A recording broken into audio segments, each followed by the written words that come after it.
கிழக்கு நியூஸ் நேயர்களுக்கு வணக்கம். நான் பத்ரி சேஷாத்ரி.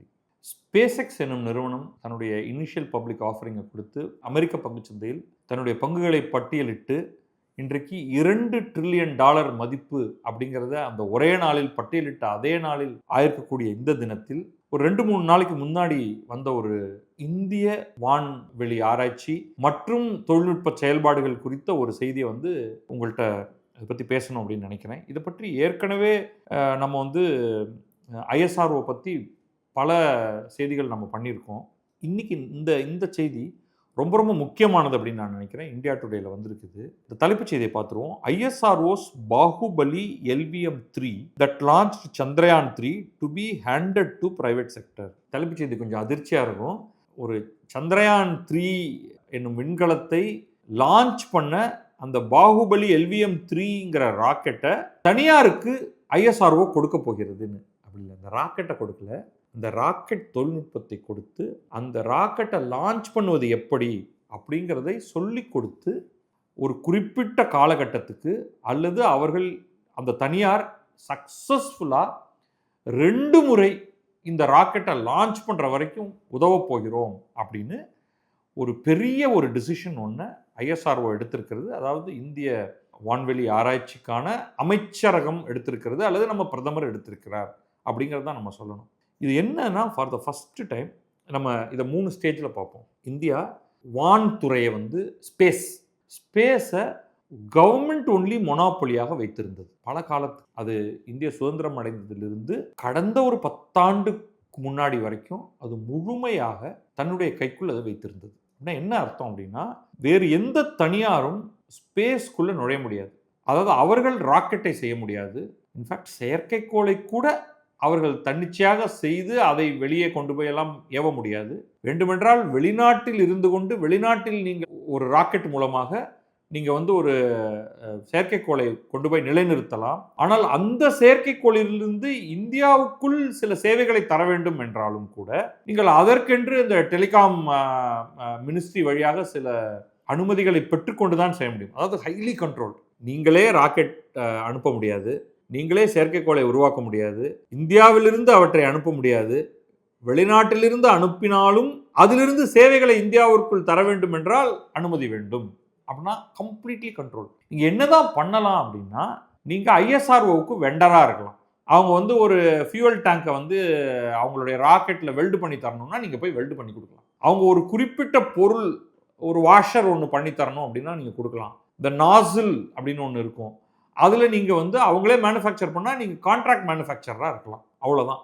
இதில் முதல் பெரிய மாறுதல் கடந்த 10 ஆண்டுகளுக்குள் ஏற்பட்டது. அப்போ என்ன பண்ணுறாங்கன்னா, தேர் ஓப்பனிங் அப். தனியார் நிறுவனங்கள் ராக்கெட் துறைக்குள் வரலாம், அவர்கள் ராக்கெட்டுகளை உருவாக்கலாம், வானில் ஏவலாம், அதில் செயற்கைக்கோள்களை வைத்து அனுப்பலாம். இதுதான் ஃபஸ்ட்டு விஷயம்.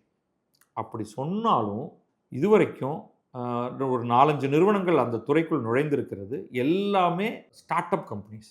இந்த ஸ்டார்ட் அப் கம்பெனிஸில் 2 கம்பெனியை நான் முக்கியமாக ஒன்று சொல்லுவேன். ஹைதராபாத் பேஸ்ட் ஸ்கைரூட் அப்படின்னு ஒரு நிறுவனம், அவங்க சக்ஸஸ்ஃபுல்லாக ஒரு ராக்கெட்டை ஏவியிருக்காங்க. ஆனால் அதில் எந்த செயற்கைக்கோள் எதையும் வைக்கல, அதை போய் நிலைநிறுத்தலை. இதே மாதிரி அக்னிகுல் காஸ்மோஸ் அப்படிங்கிற நிறுவனமும் அது சென்னையை சேர்ந்தது. இங்கே ஐஐடி மெட்ராஸில் இன்குபேட் பண்ணப்பட்ட நிறுவனம். அவங்களுடைய திங்கிங்கே வேறு. அவங்க ஈவன் லான்ச் பேடே ஒரு மொபைல் லான்ச் பேடாக தயாரிக்கிறாங்க. சின்ன ராக்கெட், சின்ன மொபைல் லான்ச் பேட்.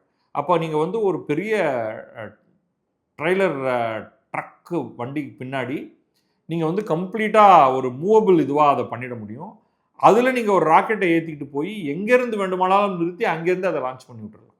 ஸோ அந்த மாதிரியான ஒரு முறையை அவங்க யோசிக்கிறாங்க. ப்ளஸ் 3D பிரிண்டட் ராக்கெட் அப்படின்னு சொல்கிறாங்க. இது பொதுவாக ராக்கெட் தயாரிக்கும் முறையிலிருந்து வித்தியாசப்படுகிறது.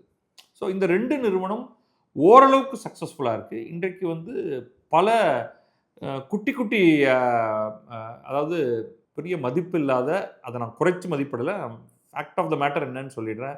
குட்டி நிறுவனங்கள்லாம் இருக்குது. அவெல்லாம் என்னென்னா, ஒரு காலேஜுக்கு போய் நம்ம மாணவர்களை நம்ம ஒரு சேட்டலைட் பண்ண வைப்போம் அப்படின்னு சொல்லி அந்த சேட்டலைட்டை எப்படி பண்ணுறதுங்கிற மாதிரியான தொழில்நுட்பத்தை எல்லாத்தையும் கொடுத்துட்டு அதை இலவசமாக ஐஎஸ்ஆர்ஓ போன்ற அமைப்பு அவங்க ஒரு ராக்கெட் விடும்பொழுது கூட சில 1000 கிலோ இருக்கக்கூடிய ஒரு செயற்கைக்கோளை எடுத்துக்கொண்டு போகும்பொழுது சில பல 1 கிலோ சேட்டலைட்டுகளையும் அல்லது 100 கிராம் சேட்டலைட்டுகளையும் எடுத்துக்கொண்டு போவது போல தான்.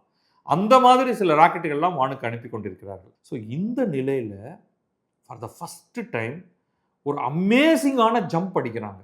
என்னன்னா ப்ரூவன் ராக்கெட் டெக்னாலஜி. 2000 3000 கிலோ எடை உள்ள பொருட்களை வானுக்கு அனுப்பக்கூடிய திறன் படைத்த LVM-3 ராக்கெட் டெக்னாலஜியை நாங்கள் டெக்னாலஜி டிரான்ஸ்ஃபர் பண்ண தயாராக இருக்கோம். யாருக்கு? தனியாருக்கு. எந்த தனியாருக்கு அப்படின்னா அதுக்கான கிரைட்டீரியா கொடுத்துருக்காங்க. நிறுவனங்கள் ஸ்ட்ராங் ஃபினான்ஷியல் கிரெடென்ஷியல்ஸ் இருக்கணும் உங்களுக்கு. சும்மா வந்து ஒரு சாதாரண ஒரு நிறுவனம் வந்து நானும் எனக்கும் கொடுங்க அப்படின்னு சொன்னால் ஏற்றுக்கொள்ள மாட்டார்கள். அவர்களுடைய ஆவரேஜ் ஆனுவல் டர்ன் ஓவர் 800 கோடிக்கு மேல் இருக்கணும். Over 3 of the last 5 years, கடந்த 5 ஆண்டுகளில் குறைந்தபட்சம் 3 ஆண்டுகளிலாவது 800 கோடி ரூபாய்க்கு மேல் அவங்களுடைய டர்ன் ஓவர் இருக்கணும். அல்லது அவங்க பங்குச்சந்தையில் பட்டியலிடப்பட்டிருந்தால் குறைந்தபட்சம் 2000 கோடி ரூபாய் மதிப்பு கொண்ட நிறுவனமாக இருக்கணும். அல்லது அது பங்குச்சந்தையில் பட்டியலிடப்படாத பிரைவேட் நிறுவனமாக இருந்தால் அவர்களுடைய சொத்து மதிப்பு 2000 கோடி ரூபாய்க்கு மேல் இருக்க வேண்டும் அப்படின்னு எடுத்துக்கலாம். அவங்க என்ன கேட்குறாங்கன்னா, இந்த நிறுவனங்கள் எல்லாம் இந்தியன் ஓன்டா இருக்கணும். ஃபாரின் நிறுவனத்துக்கு இந்த டெக்னாலஜி கொடுக்க முடியாது. இது வந்து குறைந்தபட்சம் 7 ஆண்டுகளாவது இயங்கி கொண்டிருக்க வேண்டும். நேத்திக்கு ஆரம்பிச்சதாக இருக்கக்கூடாது. அந்த 7 ஆண்டுகளில் குறைந்தபட்சம் 5 ஆண்டுகள் ஸ்பேஸ் அல்லது ஏரோஸ்பேஸ் துறையில் இயங்குவதாக இருக்க வேண்டும். அப்பா சாமிகளா, இப்படியெல்லாம் பார்த்தீங்கன்னா ஒரு நிறுவனம் கூட தேருமா அப்படின்னு தெரியலையே எனக்கு. ஏன்னா இப்போ நம்ம வந்து இப்போ சொன்னோம் இல்லையா, அப்போ ஸ்கை ரூட்னு ஒரு நிறுவனத்தை பற்றி சொன்னேன், அக்னிகுல் காஸ்மோஸ்ங்கிற நிறுவனத்தை பற்றி சொன்னேன். இந்த நிறுவனங்கள்லாம் 7 வருடம் இருக்கா? இவங்களுக்கெல்லாம் 800 கோடி டேர்ன் ஓவர்லாம் கிடையாது. இவங்களுக்கெல்லாம் டேர்ன் ஓவரே 0. அவங்களாம் மைனஸில் போயிட்டு இருக்காங்க. ஏன்னா அவங்க வந்து முதலீடு செய்து கொண்டிருக்கிறார்கள். இதில் தான் நம்ம வந்து ISROவுடைய முன்னோக்கி நகரும் திட்டத்தையும் பார்க்குறோம். எதுக்காக இந்த கண்டிஷன் எல்லாம் போடணும்? 2000 கோடி 800 கோடி அப்படின்னு பார்த்தா கடைசியாக என்ன ஆகும்னு சொல்கிறேன். நான் இப்போயே சொல்லிடுறேன். ஏன்னா எதிர்கட்சிக்காரர்கள் சொல்வதற்கு முன்னாடி கடைசியாக நம்ம ஆள் அடானி தான் வந்து நிற்பார். அம்பானி எல்லாம் கூட இதுக்கு வரமாட்டார். அவருக்கு எங்கேருந்து பணம் வருதோ அந்த ஒரு 5-6 துறையை மட்டும்தான் பண்ணுவார். ஆனால் அடானி குரூப் வந்து, சார் நாங்கள் ஏர்போர்ட்டை இயக்குறோம், சூப்பர், அதனால் நாங்கள் வந்து ஒரு மாதிரி அந்த துறையை சேர்ந்தவர்களாக இருக்கலாம், நாங்கள் வந்து டிஃபென்ஸில் இருக்கோம், 2 ட்ரோன் விடுறேன், சரி வாங்க அதையும் வச்சுப்போம், அப்புறம் நாங்கள் போர்ட்டெல்லாம் இயக்கிக்கிட்டு இருக்கோம், சரி அதையும் வச்சுப்போம் அப்படின்னு சொல்லிட்டு கடைசியாக அவங்கள்ட்ட கொண்டு போய் ஏதாவது கொடுப்பாங்க. உடனே மக்கள்லாம் குய்யோ முறையோன்னு கால் கத்துவாங்க. இதெல்லாம் பண்ணாதீங்கப்பா. நல்லதாக ஒரு காரியம் பண்ண வரும்பொழுது கொஞ்சம் நான் என்னன்னா கண்ணை மூடிட்டு ஸ்கை ரூட்டையும் அக்னிகுல் காஸ்மோஸையும் இன்க்ளூட் பண்ணிவிடுவேன். உங்களுக்கு இன்ட்ரெஸ்ட் இருந்தால் உங்களுக்கு நான் இந்த டெக்னாலஜியை ட்ரான்ஸ்ஃபர் பண்ண தயாராக இருக்கேன் எகெயின்ஸ்ட் காஸ்ட். நீங்கள் ஏதாவது ராயல்ட்டி ஃபீ கேளுங்க, ஃபிக்ஸ்டு சம் ஆஃப் டெக்னாலஜியை வாங்கிக்கிறதுக்கு நீங்கள் வந்து எங்களுக்கு 50 கோடி ரூபா தரணும், ப்ளஸ் எவ்ரி டைம் நீங்கள் ஒரு ராக்கெட் அனுப்பும்பொழுது எங்களுக்கு இவ்வளோ பணம் தரணும். நம்ம ஸ்பேஸ் எக்ஸ்னு ஏன் கதறோம்? ஸ்பேஸ் எக்ஸ்டெல்லாம் போய் நாசா வந்து நீங்கள் 10 வருடம் இந்த துறையில் இருந்திருக்க வேண்டும், 20 வருடம் இதை தோண்டி இருக்க வேண்டும், ராக்கெட்டை மேலே விட்டிருக்க வேண்டும், மேலிருந்து விழும் பந்தை கையால் டபக் என்று பிடித்திருக்க வேண்டும் அப்படின்லாம் போய் கேட்டுட்டு இருந்தாங்கன்னா இன்னைக்கு எலான் மஸ்க்கு ஸ்பேஸ் எக்ஸை நடத்தியிருப்பாரா? இன்னைக்கு $2 ட்ரில்லியன் அவரால் ஒரு மதிப்பு கொண்டதாக அவருடைய நிறுவனத்தை ஆக்கியிருக்க முடியுமா?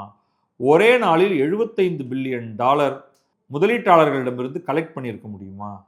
ஏன் இப்படி இருக்கீங்க? உண்மையிலேயே அந்த LVM-3 வந்து ப்ரூவன் டெக்னாலஜி. எதுக்காக இதை பண்ணுறாங்க? இதை நம்ம அந்த அவங்களுடைய கிரிட்டிசிசத்தை ஒரு பக்கம் வச்சுப்போம். அவங்க என்ன ஹெல்ப் பண்ணுவோம் அப்படின்னு சொல்கிறாங்கன்னா, அந்த செலக்டட் கம்பெனி ஆர் கன்சார்ஷியம். அப்போனா அவங்க ஒரே ஒரு கம்பெனிக்கு தான் இதை டிரான்ஸ்லேட் பண்ணுவாங்களா? I have a problem with that. எதுக்காக ஒரே ஒரு கம்பெனி? நான் எக்ஸ்க்ளூசிவாக 4 கம்பெனிக்கு இந்த டெக்னாலஜி கொடுங்க. நீங்கள் ஒரு கம்பெனிக்கு இந்த டெக்னாலஜி கொடுக்குறீங்க, அவங்க ஒன்றுமே ஒழுங்காக செய்யலை, அவங்க திவால் ஆகிட்டாங்கன்னா நாளைக்கு என்ன ஆகுறது? திருப்பி அந்த டெக்னாலஜி எடுத்துகிட்டு இன்னொருத்திட்ட போவீங்க. நீங்கள் ISRO அரசு பணத்தில் இத்தனையும் தயாரித்திருக்கிறீர்கள் என்பதனால் நீங்கள் வந்து நாங்கள் ஒரு 4 நிறுவனத்தை பிடித்து 4 அல்லது 5 நிறுவனத்தை பிடித்து அவர்களுக்கு இந்த டெக்னாலஜியை டிரான்ஸ்ஃபர் பண்ணுவோம். அதில் 2 ஏற்கனவே ஸ்பேஸ் டெக்னாலஜியில் விருப்பத்தை தெரிவித்திருக்கக்கூடிய இந்த 2 கம்பெனிகள். இப்போ நான் சொன்னேன் இல்லையா, ஸ்கை ரூட்டாக இருக்கட்டும், அக்னிகுல் காஸ்மோஸாக இருக்கட்டும், அதை நடத்துகிறவங்களாம் யாருன்னு எனக்கு தெரியாது. பைதுவே இன்னொரு பக்கம் இதில் ஆர்வம் இருக்கக்கூடிய பெரிய தொழில் நிறுவனங்கள். நீங்கள் அதுக்கெல்லாம் சொல்லுங்கள், 2000 கோடி டர்ன் ஓவர் பண்ணுறியா, 800 கோடி டர்ன் ஓவர் பண்ணுறியா, 2000 கோடி உன்னுடைய மார்க்கெட் கேபிட்டலைசேஷன் இருக்கா அப்படின்லாம் நீங்கள் கேளுங்க என்று சொல்லி எல்லாருக்கும் இந்த டெக்னாலஜியை தருவேன். அதுக்கப்புறம் உங்கள் சமத்து, நீங்கள் யாரெல்லாம் இதில் சக்சீட் பண்ணுறீங்களோ பண்ணுங்க, அடித்து நொறுக்குங்க அப்படின்னு. எதுக்காகனா ஐஎஸ்ஆர்ஓ உண்மையிலேயே அவங்களுக்கு ஒரு பெரிய டிமாண்ட் இருக்குது. அவங்க போய் கிரவுண்டில் போய் மார்க்கெட் பண்ண ஆரம்பித்தாங்கன்னா இன்னும் எக்கச்சக்கமாக அவர்களுக்கு ஆர்டர்ஸ் வர ஆரம்பிக்கும். ஆனால் இதை செய்வதற்கான வேலைகளில் அவங்களுக்கு ஏகப்பட்ட மற்ற வேலைகள் வர ஆரம்பிக்குது. ஏன்னா நமக்கு பெரிய ஆம்பிஷன் இருக்குது.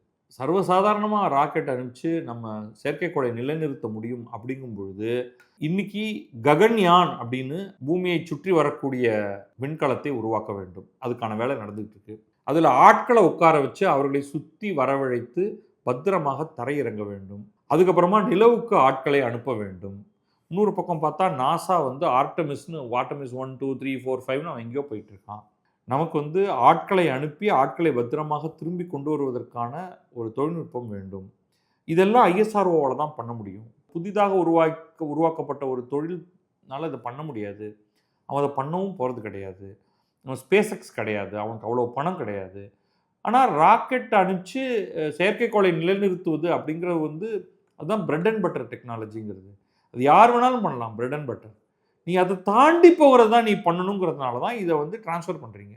இப்போ ட்ரான்ஸ்ஃபர் பண்ணணும் அப்படிங்கும்போது யாருக்கு ட்ரான்ஸ்ஃபர் பண்ணணும் அப்படிங்கிறதுல கொஞ்சம் ஜென்சியை மனசில் வச்சுக்கிட்டு, இந்த மாநிலமே ஜென்சியை நம்பி ஒரு கட்சியை அவங்க ஆட்சி கொடுத்துருக்காங்க, நீங்கள் அவங்க தான் எதிர்காலம்.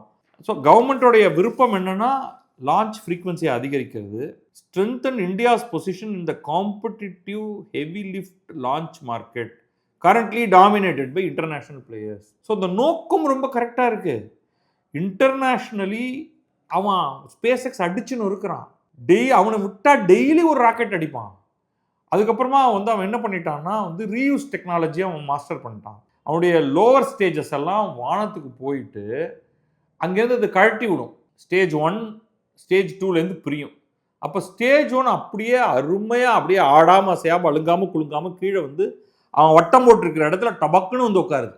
அதை எடுத்து லேசாக கொஞ்சம் அப்படி மேலே கீழே தேய்ச்சி விட்டுட்டு திருப்பி அதில் சாலிட் எரிபொருளோ அல்லது லிக்விட் எரிபொருளோ திரும்ப அடைச்சி திரும்ப அடுத்த லான்ச்சுக்கு அனுப்புகிறான். நீங்கள் என்ன பண்ணிட்டு இருப்பீங்கன்னா நீங்கள் புதுசாக எல்லாத்தையும் திருப்பி தயாரிக்கணும்.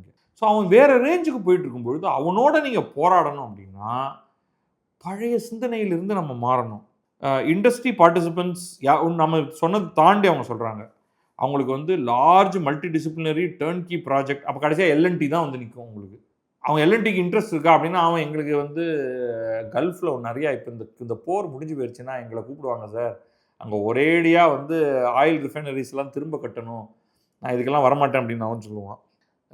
சப்ஸ்டான்ஷியல் ப்ரொக்யூர்மெண்ட் ஆப்ரேஷன் ரிஃப்ளெக்டிங் த காம்ப்ளெக்சிட்டி. சரி, இதுக்கு மேலே நான் ஒன்றுமே சொல்ல போகிறதில்ல. நல்ல நோக்கம், நல்ல ஐடியா. அதுக்கு நீங்கள் எனக்கு புரியுது, நீங்கள் ககன்யானுக்கு போகணும், சந்திரயான் 4 சந்திரயான் 5 வீனஸ் மிஷன் இதெல்லாம் இருக்குது எங்களுக்கு அப்படின்னு நீங்கள் சொல்கிறத நான் ஏற்றுக்கிறேன். ஆனால் ஸ்பேஸ் எக்ஸ்ங்கிற கம்பெனியை அப்படி ஒரு ஓரமாக பார்த்துக்கிட்டே இருங்க. அவன் என்ன பண்ணுறான், அவனால் என்னெல்லாம் சாதிக்க முடியுது, அப்படிப்பட்ட அளவுக்கு நம்ம ஸ்கை ரூட்டையும் அக்னிகுல் காஸ்மோஸையும் இன்னும் வரக்கூடிய எல்லா கம்பெனியும் எடுத்துகிட்டு போகணும். நீங்கள் நாசா மாதிரி யோசிங்க சார். ஐஎஸ்ஆர்ஓ தன்னை நாசா மாதிரி யோசிச்சு இப்போ நாசா என்ன பண்ணுதுன்னு தெரியுமா? நாசா ஸ்பேஸ் எக்ஸ் மட்டும் இல்லை, ப்ளூ ஆரிஜின் அப்படின்னு ஒரு கம்பெனி ஜெஃப் பேசோஸோடது. அது இன்னும் பெருசாக சாதனைகள் பண்ணலைனாலும் அது சக்ஸஸ்ஃபுல்லாக அவனும் ரீயூஸ் டெக்னாலஜியை சக்ஸஸ்ஃபுல்லாக சாதிச்சு காமிச்சிட்டான். இன்னும் பெரிய அளவுக்கு அவங்களுடைய ராக்கெட் லான்ச்சஸ்லாம் ஆரம்பிக்கல, ஆனாலும் நாசா அவங்கள சப்போர்ட் பண்ணுறாங்க. போயிங் உங்களுக்கு தெரியும், ஏர்லைன்ஸ் கம்பெனி. அவன் ரொம்ப நாளாக ஸ்பேஸ்குள்ளே நுழையணும்னு பார்த்துட்டு ரொம்ப கஷ்டப்பட்டுட்டு இருக்கான். இப்போ போயிங் மட்டும் இல்லை, லாக்ஹீட் மார்டின் போர் விமானங்களை தயாரிக்கக்கூடிய கம்பெனி.